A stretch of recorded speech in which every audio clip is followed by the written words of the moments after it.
తప్ప వేరొకటి లేదయా,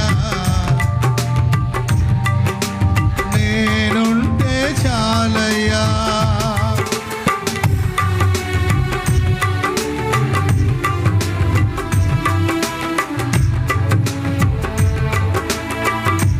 నీ కృప తప్ప వేరొకటి లేదయా,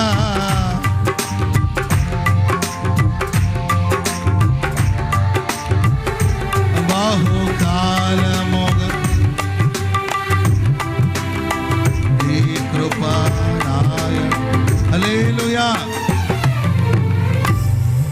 మనం ఎక్కడుండాలి తెలుసండి? పరిశుద్ధాత్మ ప్రవాహం ఎవరిలో అయితే ప్రవహిస్తుందో వాళ్ళు దేవుని గుండెలో ఉంటారు. చెప్పలు కూడా మొదలు గట్టిగా గట్టిగా మనం అంటే దాని అర్థం దేవుని జ్ఞాపకాలు మనం ఉండాలి. ఎవరి జ్ఞాపకాలు ఉండాలి?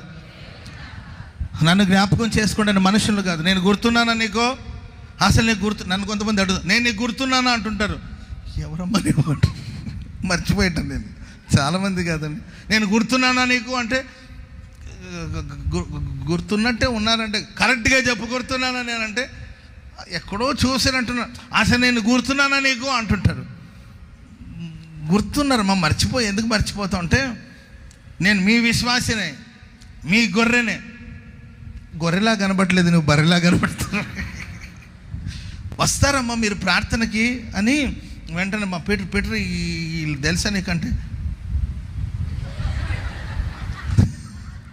ఏమోనండి నాకు తెలియదు. Praise lord. మీరు ఎప్పుడు వస్తాండి? క్రిస్మస్ పండుగ వస్తా. క్రిస్మస్ పండుగ వచ్చినప్పుడు మనకి ఆడ గుర్తుంటారు చెప్పండి? ఫుల్ కలర్ఫుల్గా వచ్చి ఉంటారు కాబట్టి ఎవరినైనా మనం గుర్తుపెట్టుకుంటాం చెప్పండి? మనుషులు మనల్ని గుర్తుపెట్టుకోకపోయినా నీలో పరిశుద్ధాత్ముడు పారుతూ ఉంటే, పరిశుద్ధాత్మ నది ప్రవహిస్తూ ఉంటే నువ్వు దేవుని జ్ఞాపకాలు ఉంటావు. ఆమెను చెప్పండి అందరు గట్టిగా. ప్రభు మనల్ని